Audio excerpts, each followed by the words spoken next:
Welcome back, everybody, for another deep dive. Today, we're talking all about how to nail those job interviews in English. Okay. We've got this awesome guide, right? Yes. And it's got like over 50 phrases, but we're going to go deeper. We're not just going to read the phrases to you. We want to like really understand why they work and how you can use them to just really shine. You know what I mean? It's all about that authenticity, right? Yeah. It's understanding what's behind the phrase. Yeah. Why is it effective? And then how do you use it? So it's not just you're like this robot spitting out these phrases. Yeah. Okay, so let's start at the beginning. You walk in the door, you sit down, you've got that first impression, you've got the greeting and the intro. How important is this part? It's crucial. It's like the first few seconds can really set the tone for the rest of the interview. Okay, and this guide has some interesting phrases here. Like one of them is, I've been looking forward to discussing how my skills align with this position. So, I mean, does that little tweak really make that much of a difference? Yeah, it does. It does, because instead of just saying like, hi, nice to meet you, you're already indicating that you're here to provide value, that you've thought about this, you've done your research, you understand what their needs are, and you're already positioning yourself as someone who can contribute to meeting those needs. So it's not just about finding a job, it's about helping them with their problems almost. Exactly. It shows that you've thought about this beyond just looking at their website for 2 minutes. Yeah, right. Okay, so we've aced the greeting. Now comes the dreaded, tell me about yourself. And I feel like people just default to summarizing their resume. Yeah, they tend to just kind of go through like, Yeah. a laundry list. Right. And it's like a missed opportunity. This is your chance to actually tell a story. Oh. Think about those key skills and experiences that you have that align with this role and that make you unique. So instead of just saying, I have 5 years of experience in marketing, what would be a better way to say that? Yeah, so you can actually use an example from the guide, which is, I'm a highly motivated marketing professional with 5 years of experience crafting and executing successful digital campaigns. So you're already giving them something concrete. Oh, I like that. It paints a picture. Exactly. Instead of just listing, you're actually showcasing the impact you've had. I see. Okay. So moving on, we start getting into like the skills and strengths.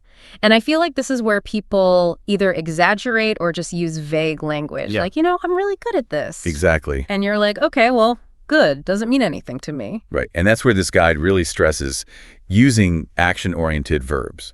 Things like proficient in or, excel at, demonstrated ability to, because you're actually showing, not just telling what you can do. Yeah, and it has some great examples here. Like, I'm proficient in using tools like Python, Tableau, and SQL for data visualization and analysis. Yeah. That sounds so much more impactful than just saying, I'm good with data.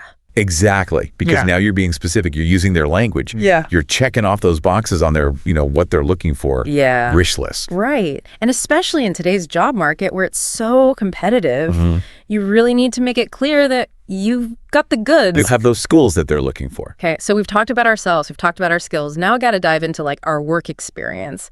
How do we get beyond just like listing our job titles and what we did at each place? This is where I really like that the guide talks about the STAR method. Have you heard of this? I have, but I don't know if our listeners have. Okay, so STAR stands for situation, task, action, result. Okay. And it's really helpful because it gives you a framework for telling these stories that showcase your achievements. Right. So instead of saying, I was responsible for project management, you can actually give a specific example. Yeah. So in my previous role at, Company X, I managed a complex software implementation project, leading a team of 5 to successfully deliver the project under budget and ahead of schedule. Oh, I like that. So it's not just a task anymore. It's a whole story. Exactly. It's a story with a beginning, middle, and end. And it also highlights all those great things that you did. Right. Leadership, delivering results. Yeah. And the guide really stresses the importance of using quantifiable results. Like, don't just say, I improved sales. Say, I increased sales by 20%. Exactly. The numbers are powerful. They make it real. Yes. Okay, so now we come to the part that everybody dreads, talking about weaknesses and challenges. This guide has a rather interesting take on this. What is it? Well, it emphasizes honesty and growth. So instead of trying to hide your weaknesses or pretend they don't exist, it's about framing them as areas you're actively improving. So instead of saying, oh, I'm a bit disorganized sometimes, you can say something like, one area I'm working on is improving my time management skills. To address this, I've started using a project management tool to prioritize tasks and track deadlines. Oh, so you're turning it into a positive. Exactly. You're acknowledging the weakness, but you're showing self-awareness and a proactive approach. Yeah, that you're willing to actually work on yourself. Exactly. And I think that's something employers really appreciate. Absolutely. It shows you're committed to continuous learning and growth. Okay, so we've laid all this groundwork. Now we're getting towards the end of the interview, and we have a chance to ask some questions. This isn't just about sitting there waiting for them to wrap up. This is our chance to interview them, right? Exactly. It's a two-way street. So the guide here, it suggests some questions like, can you tell me more about the team I'd be working with? Now that seems pretty basic. What makes a question like that effective? Well, you're going beyond just the responsibilities. Right. You're trying to get a sense of the company culture. What are the team dynamics like? Okay. Do they value collaboration? What are the communication styles like?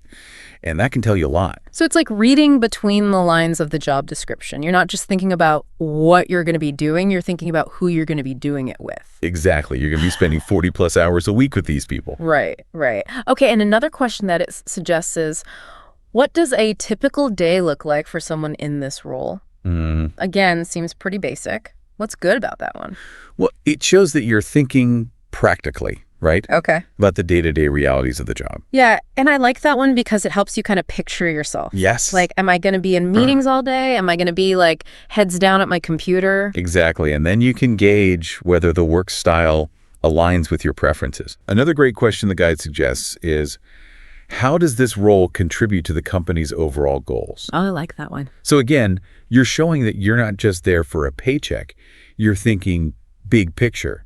How can your work make a meaningful impact? Right. Like, I'm here to help you achieve your mission. Yes, exactly. But is there a risk of sounding too ambitious or overstepping with a question like that? Not if it's genuine. Most employers appreciate when candidates are genuinely interested in the company's mission and how their role fits in. Okay, so it's about finding that balance between being ambitious but also realistic. Right.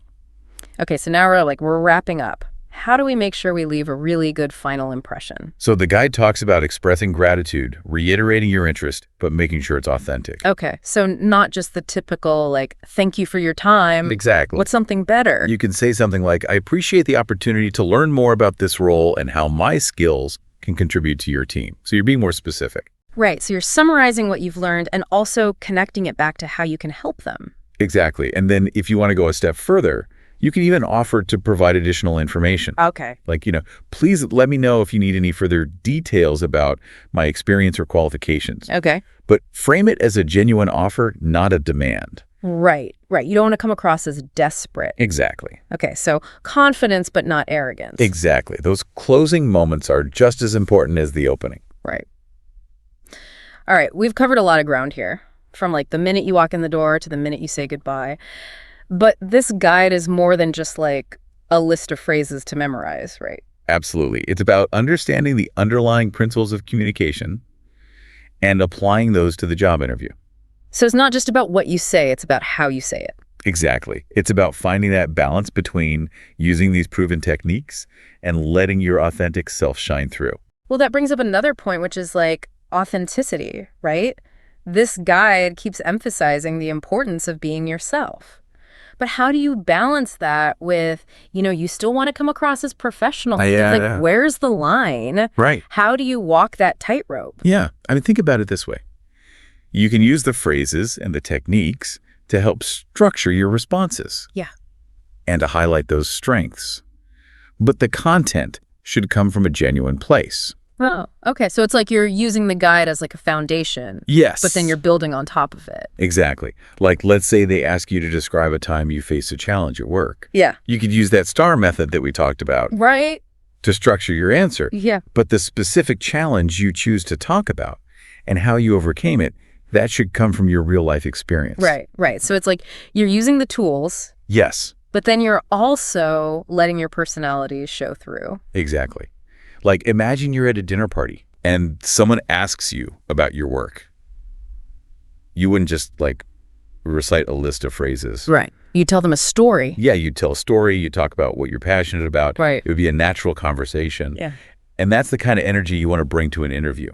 I see, I see. So it's like being yourself, but like the best version of yourself. Exactly. Because interviewers, they're not just looking for, someone who can do the job. They're also looking for someone who's going to be a good fit for their team. Right, a cultural fit. Exactly.